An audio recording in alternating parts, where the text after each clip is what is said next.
Hello everyone. English पढ़ना कैसे सीखें के आज के वीडियो में मैं जो सेंटेंस आपको रीडिंग करवा रही हूँ वो सेंटेंस मैंने लिए हैं प्रपोजिशन के ऊपर। नियर, ऑन, अंडर, इस तरह से जो शब्द होते हैं इनको इंग्लिश ग्रामर की भाषा में प्रपोजिशन कहते हैं, यानी संबंध सूचक अव्यय। तो यहाँ पे सेंटेंस अभी मैं छोटे सिंपल सेंटेंस ही ले रही हूँ, बराबर इसी तरह के वीडियो बना रही हूँ। मेरा एकमात्र उद्देश्य ये है कि आपको पहले छोटे छोटे सेंटेंस रीडिंग करने आ जाएं, तब हम स्टोरी ले पाएंगे। क्योंकि स्टोरी में जब हम हिंदी करेंगे उसकी, तो ये जो छोटे छोटे शब्द हैं ये आपको अर्थ निकालने में मदद करेंगे। तो आज के वीडियो में हम प्रपोजिशन के ऊपर सेंटेंस पढ़ेंगे। पहले नियर और अंडर, इनके ऊपर सेंटेंस है। दिस इज अ कार, जैसे ये दिया हुआ है चित्र के द्वारा समझ में जल्दी आ जाता है, ठीक से समझ में आ जाता है। तो दिस इज अ कार, यह एक कार है। ये दिस का यूज मैं पहले आपको बता चुकी हूँ। अब हम नियर शब्द का यूज कैसे करेंगे। The car is near the house, car कहाँ पर है, कार घर के पास में। तो जब कोई चीज़ पास में होती है तो उसके लिए शब्द आता है नियर। द कार और द हाउस दोनों ही ग्रामर की भाषा में नाउन हैं। तो दो नाउन के बीच में क्या संबंध है, वो संबंध बताते हैं हमें प्रपोजिशन शब्द। तो यहाँ पे नियर बताया जा रहा है कि कार कहाँ है, घर के पास में है। तो इस तरह से सेंटेंस बना करते हैं। जिस चीज़ को हम सेंटेंस बना रहे हैं, सब्जेक्ट बना रहे हैं, उसके बारे में बात कर रहे हैं, उसको हम पहले रखते हैं और दूसरे नाउन को पीछे रखा जाता है। तो the car is near the house, car घर के पास है। This is near the house, this फिर से किसके लिए आया हुआ है, कार के लिए। This is near the house, यह है घर के पास है।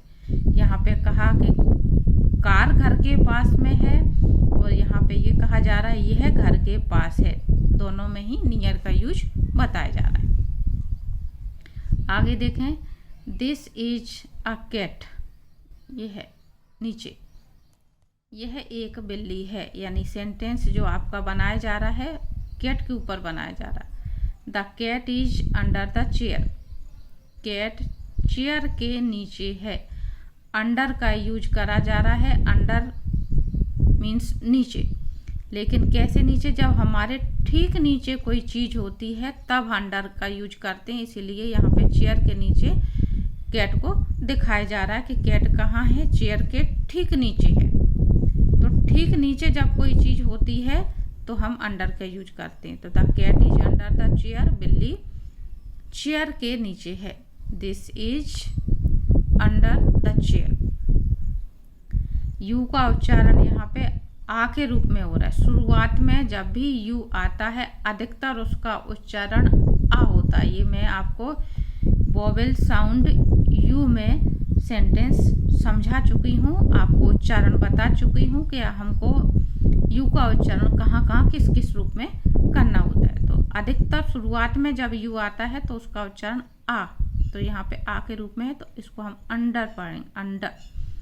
और रा का उच्चारण जब भी पीछे आता है तो हम बहुत कम करते हैं, तो अंडर रा नहीं बोलेंगे हम, है ना, अंडर। फिर है चेयर, रा भी कम बोलेंगे। ए आई का उच्चारण चेयर ए के रूप में हो रहा है यहाँ पे। This is under the chair, C H का उच्चारण चा, यह चेयर के नीचे है। आगे है आपका दिस इज अ कप, यह कप है। The cup is on the table, फिर से यहाँ पे सी यू पी कप शब्द आ रहा है। सी के बाद यू आता है तो सी का उच्चारण आ और यू का उच्चारण का और यू का उच्चारण आ के रूप में हो रहा है, इसलिए हम इसको पढ़ेंगे कप। ये भी मैं यू के जो साउंड थे उसमें सेंटेंस में ये शब्द को बता चुकी हूँ। The cup is on the table, cup table के ऊपर है। ऑन का यूज हम कब करते हैं, जब कोई चीज़ किसी चीज़ के ऊपर रखी होती है मतलब स्पर्श करती हुई होती। कप टेबल के ऊपर है, स्पर्श करता हुआ है। तो रखा हुआ है उसके लिए हमने ऑन का यूज कर।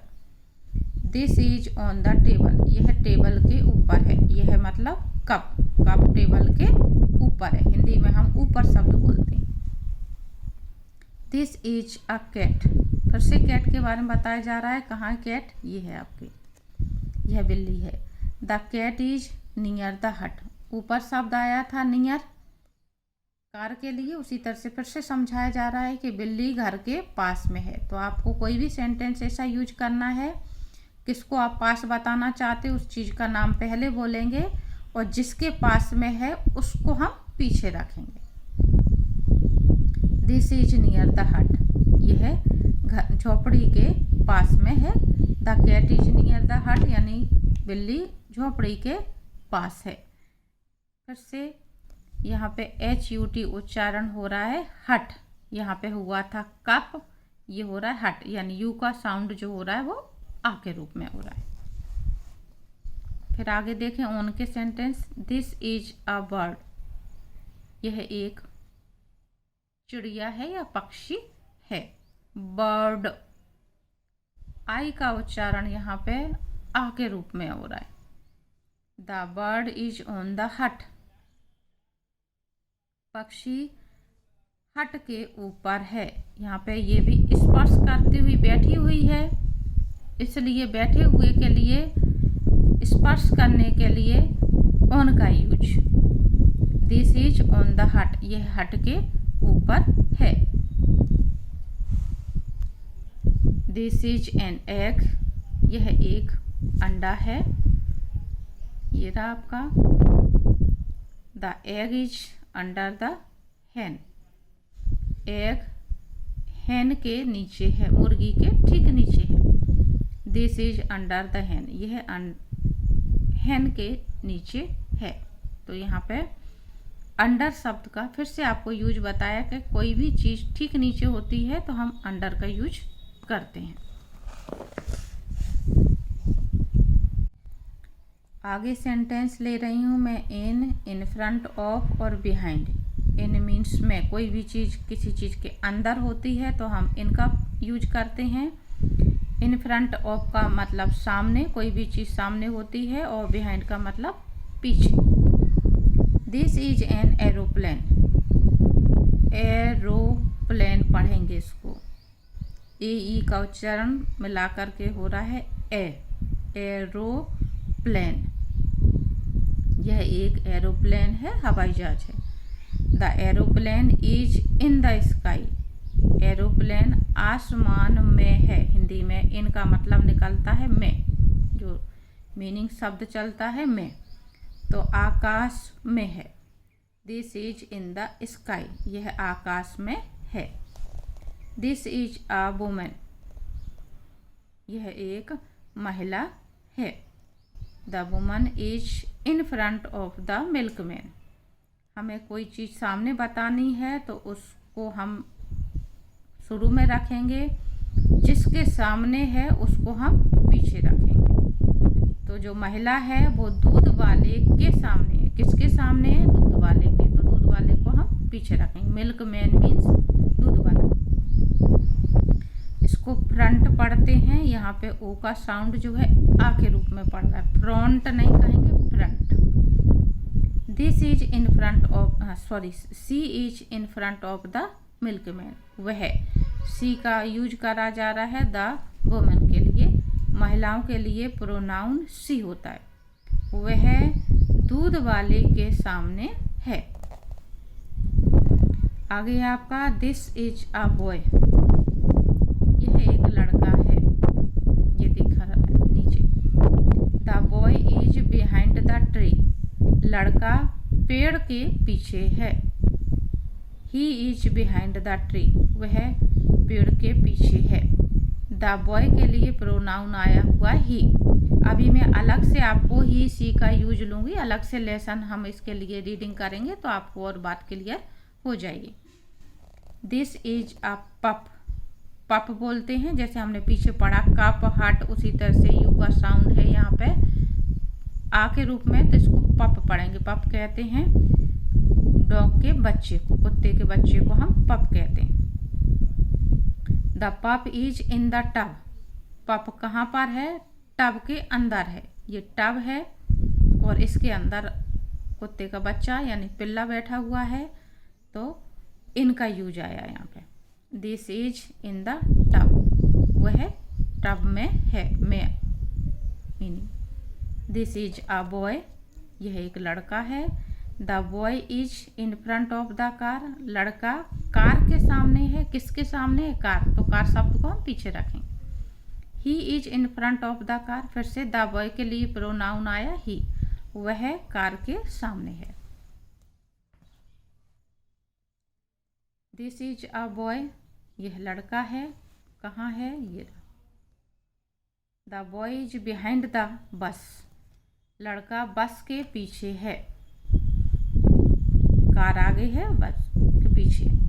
He is behind the bus, वह बस के पीछे है।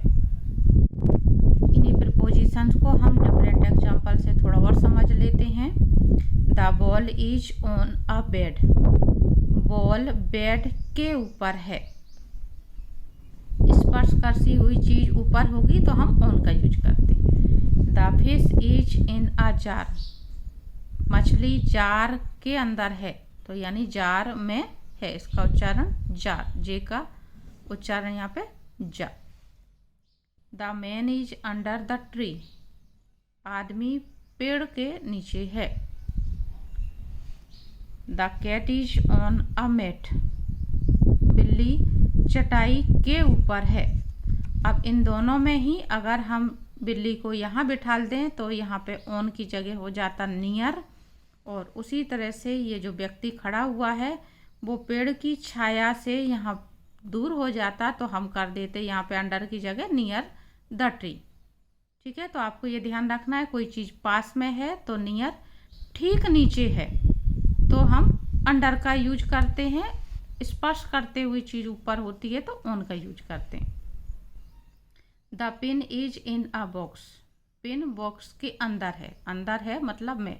The pin is in a box यानी पिन बॉक्स में है, में बोलते हैं लेकिन अंदर के लिए। The man is on a bench, आदमी बेन के ऊपर है। The girl is behind the gate, लड़की गेट के पीछे है। A boy is near the horse, लड़का घोड़े के पास में है। अब अगर वो यहाँ बैठा होता तो हम कहते यहाँ पे ऑन द हॉर्स, लेकिन वो पास में खड़ा हुआ है इसलिए हमने कहा उसको नियर द हॉर्स। अब आपको बताना है इस एक्सरसाइज में कि टेडी बियर कहाँ है। आपके ये बहुत सारे चित्र दिए हुए हैं टेडी बियर के, बच्चों को समझाने की वजह से ये चित्र दिए हुए हैं। फर्स्ट में ये टेडी बियर ऊपर बैठा हुआ है यानी ऑन का यूज है इसमें। ये आपका बास्केट में बैठा हुआ है यानी इसमें इन का यूज है। ये आपका चेयर के नीचे है यानी अंडर। ये गेट के पीछे है तो ये पीछे, और ये चेयर के ऊपर बैठा हुआ है ऑन। ये टीवी के सामने है तो इन फ्रंट ऑफ, और ये आएगा आपका नियर द बेड, और ये कबर्ड में बैठा हुआ है तो इन। तो हम देखेंगे सेंटेंस इसके लिए। Now I am under the chair, आपको सेंटेंस बताना है। अंडर द चेयर कौन सा सेंटेंस है, किस नंबर का है? अंडर द चेयर कहाँ पर है? ये है 3 में। तो यहाँ पे हमको फिल इन द ब्लैंक्स भरना है चित्र का नंबर, तो ये आ जाएगा 3। Now I am near the bed, कह रहा है अब मैं बेड के पास में हूँ। तो कहाँ है ये बेड के पास में? ये, तो आपका ये नंबर डाला हुआ है 7। Now I am on the table, मैं अब टेबल के ऊपर हूँ, ये on. Now I am in the basket, basket के अंदर हूँ, तो कहाँ पर है आपका ये। Now I am on the sofa, मैं सोफा के ऊपर हूँ, ये आपका सोफा के ऊपर। Now I am in the cupboard, मैं कबर्ड में हूँ, ये। Now I am in front of the TV, मैं टीवी के सामने हूँ, तो ये रहा। और now I am behind the door, और मैं अब दरवाजे के पीछे हूँ। तो इस तरह से ये आपको मैंने प्रपोजिशन समझाए। प्रपोजिशन पे हम आगे और वीडियो लेंगे, क्योंकि अभी प्रपोजिशन समाप्त नहीं हुए, बहुत सारे हैं, लेकिन मैंने आज आपको इतने सारे एग्जाम्पल समझाए। तो उम्मीद करती हूँ ये बात आपको क्लियर हो गई होगी, प्रपोजिशन क्या होते हैं और इनका यूज किस तरह से होता है। इनके जो सेंटेंस दिए उन्हें आप अच्छे से करें।